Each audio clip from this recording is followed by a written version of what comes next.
I have a few rules that I go into in any situation where I am trying to be a creative problem solver. It's just some things that I've picked up over the years, some things I think are important to keep in mind. First, my number one rule that I live by when I'm doing any kind of creative problem solving: ideas are disposable. They're not precious. They're not sacred. They're not special. Ideas are a dime a dozen. And once you learn how to generate ideas in huge quantities, you start to realize that, like, you give up on the concept of ideas being precious and you will throw them around like candy because you don't need to be special. They don't need to be sacred. The second for me specifically is that I come from a marketing and branding background. So I know how to put together a marketing packet, which includes like a concept of an ideal audience, an ideal customer. And so I have that in my head already.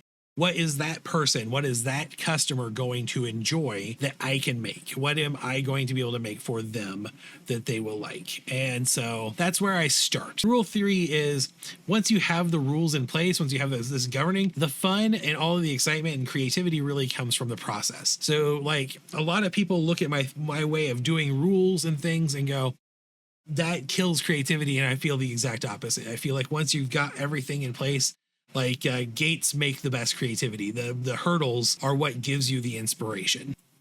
Let's take some time and just start going through and looking at exactly what we're going to do. So I know for August, I want to start with brainstorming the month's theme for the market stickers, for Patreon, for the print, everything. It shall be a cohesive theme. I really liked that worked out that way in July, and I just kind of want to keep going forward with that. So I start to go, what is August? You know, when you're asking yourself what's going on out there, what do you need to know? That's a good place to start, is what is the month of August, right? Like, what is the value that August gives you? August is back to school. That's a thing that August is. So we can start with like that kind of a concept. Is what is, you know, is it a back to school thing? Are we gonna do a back to school feature? I'm also a big fan of a website called the nationaldaycalendar.com. So I'll pull up the National Day Calendar and see what national month August is. Maybe we'll get some inspiration there. This is one of my secret tips. Whenever I am in a jam for my daily illustration, I jump over here and I see what national day it is and see if I can't figure out something cool for that. Ooh, right off the bat, something really cool is in the birthday list.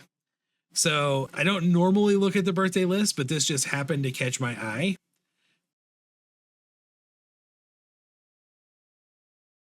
But H.P. Lovecraft. So I'm going to put H.P. Lovecraft down here because, you know, I love Cthulhu and I love cosmic horror, and I just love that kind of cool tentacly unknown monster stuff. But now I'm going to jump into the August national months. It is National Dog Month, which is why a lot of people do art challenge called Dogust. And that's another great place to get creative ideas, is art challenges. That's National Hair Loss Awareness Month. No comment. Motorsports awareness. International Peace. Get ready for kindergarten. Back to school. Crayon collection. Golf, eye exam. That wasn't super helpful. Nothing in there really snapped out to me. But I did pick up the H.P. Lovecraft from that website. So that's kind of a fun thing to have there. Let's see. So that is a couple of places I might look and go, these are themes so I can pick up. Other places I like to just kind of mind the things going on in my friends' lives. Never underestimate the value of just stealing cool ideas from your group chat with your friends. One thing I highly recommend is that everyone keep an actual physical notebook where you write down ideas. See my ideas, I guess. Snail Whisperer in here is a pretty cool idea. Summer Carnival. These are the kind of stuff, like, just keep a handy notebook with you at all times. So I think I want to do something with H.P. Lovecraft, and then we're gonna look at that marketing packet, right? Let's do that. Let's look at our marketing packet for Taco Viking, so we can look and see what are the things that I've identified as the cool stuff that my audience likes. So I've got my branding packet, and I've got some things that are important to me, and I could go into a whole thing about why this page right here is the single most important thing you could ever do for yourself or any business you have. But we're actually going to not go through my brand packet overview today. We're going to talk about our target audience stuff. So I have these customer avatars, and you can just kind of see the type of stuff they like. This is Elijah, and Elijah is a CPA, and that's shorthand for me for a person with too much money and free time. And here's your interests. Elijah is 40. He's a millennial geek. He likes Dungeons and Dragons. He likes geek rock, and by geek rock, I mean Weird Al is the most mainstream he gets. So let's say Steam Powered Giraffe or Lemon Demon. Those would be bands that Elijah is into. And then early 2000s internet culture. And then, of course, I got a little marker here about his buying patterns, things like that tell us the type of stuff he wants to buy, what he's looking for. And then I have Elijah, and then like a handful of others. I'm targeting myself and my friends. And this is just a documentation to do that. So when we're looking at this, what we're looking for is ideas of things that we can add to our list that we want to add for our August stuff. I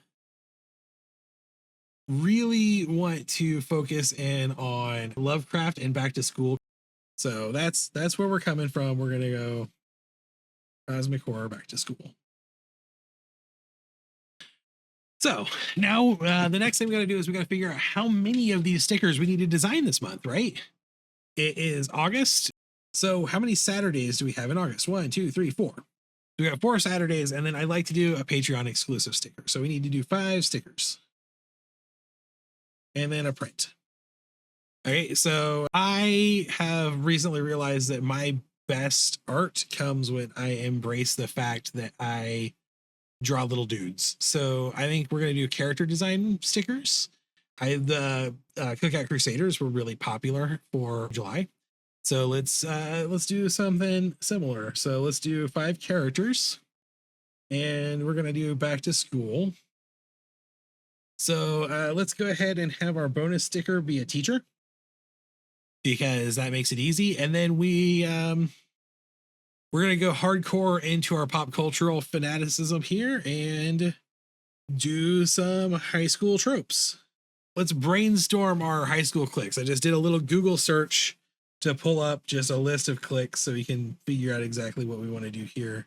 Close you out, and we're going to put cliques up here at the top. Generally speaking, we have like popular kids that are also usually like the preppies. The cliques were not really a thing when I was in high school. It's more of an 80s movie stereotype than a 90s, but we're going to work with it. Jocks. You always just have generic nerds, although as a person who caters mostly to geeks in general, generic nerds is not a real thing for me. I like this site because it separates those groups out, and it says what would normally be just the nerds are the brains. Stoners, goths, hicks. I'm going to use the word otaku. Band kids, theater kids, choir has become a huge thing. Art kids, although in my high school these were the same group more or less. So yeah, I think that's good, because I think I want to really hone in on the obvious ones anyway. So we'll start, and we'll just go different color here. We'll pull our popular kids. We'll do a jock. And I think I just like the idea of like a stoner Cthulhu kind of guy. And yeah, let's breakfast club this. Let's breakfast club it. All right. So we'll just grab this and we'll slide that over there, and we'll breakfast club it. So we'll have Andrew and Claire are the jock, and the princess are a popular kid. So we'll merge those together, and we'll have jock, princess, and criminal, brain, criminal / stoner, I think is what I'm going to go here. And instead of just having a basket case, I'm going to go band geek. I feel like in the 90s, the band geek stereotype kind of overtook some of the other 80s classic stereotypes. So that's where I'm going to go there. And I'm just going to slide that whole thing over here for now. We're just going to put that up there and we'll come back to it here in a second, because now what I want to do is I want to do some cosmic horror brainstorming. So what is that? What are we going to do with that? How are we going to handle that? We're going to come in here, and we know we want Cthulhu stuff, Fishman, tentacles. Let's see, what else we're looking for here. When I'm brainstorming, my mind keeps going existential dread, anxiety, claustrophobia, unknown. And I'm like, I know, I get that. I get that's what cosmic horror is really all about. But I need the visual tropes of cosmic horror.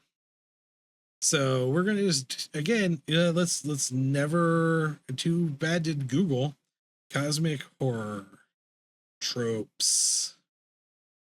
TVtropes.com is your friend. So let's see what we've got down here. Cults. Ancient evil. This is actually something I picked up as a writer, also these like trope research. It's the fool's cap method involves like having your necessary scenes, and that was the terminology used to describe tropes that have to be there for the genre before the term trope ever actually became a thing. Blob monsters, body horror. Let's see. Campbell County. Cosmic entity, Cthulhu humanoid, the dark times. I'm just gonna use the word Eldritch. I just like the word Eldritch. It's a fun word. Geometric magic, because symbols and sigils and symbolism of those sorts of things are really important. I think visual aspects. Madness. And the reason I put madness here is I'm actually going to zoom way in and switch to a smaller brush head so that we can say, what does madness mean visually? Is bug eyes, dark circles, horror faces. Another piece of this that I haven't really put down, but probably should, is that a big part of Lovecraftian work is going to be like that Victorian aesthetic.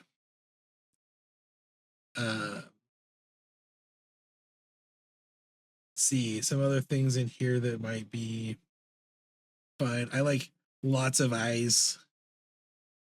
And of course, we're going to want some color stuff. So we're going to be mostly like green and purple and dark on our color scheme. And then that gets me to the bottom of the trope list. And I think we got a lot of stuff we can work with here. So now what we will do is we will shrink this out of the way here real fast. And we will come down here now and let's mix and match. We're going to mix and match our two things and figure out which ones we like. So I think I like the idea of Cthulhu as the teacher. So we definitely want the teacher. So we're going to have Cthulhu teacher. Get rid of those so we're not reusing them. And then I'm going to have like a math geek arithmancer. So just someone who our brain is going to be like a dark wizard. He knows too much, has seen too much. So that's going to be our brain. And we'll take the cult, Eldritch, and geometric magic there.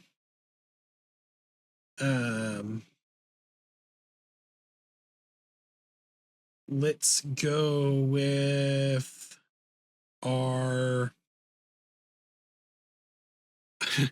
I like the idea of a Fishman Princess. So I'm going to do Fishman Princess Jock. And let's see, we need 2 more. And then let's go with just like Blob Bassoonist. Just a band geek who is a blob monster, plays the bassoon. I might not keep playing the bassoon. That might switch to be playing like the trombone, because trombone is a funnier instrument to say. Yeah, so we've got our criminal stoner. I've already used some like Cthulhu here. Maybe we'll make our teacher, instead of a Cthulhu, will like unknowable darkness. In fact, I just had a thing come into my head for that. And then stoner Cthulhu. So those are the things we're gonna do. I'm gonna once again shrink this guy down. Because now what I want to do is I want to kind of brainstorm what I'm going to call this month's theme. So let's see, we got this like cosmic horror high school breakfast club thing. I think I want to use the word club because it's breakfast club is the core concept here. And then my print, of course, will be like a Breakfast Club-esque scene. So we're going with Breakfast Club. And I don't want to use Cthulhu. Eldritch would be good because same syllables as breakfast. Let's go with, I think I'm gonna stick with that for now. I'm gonna go with Eldritch Club, the Eldritch Club, and have them be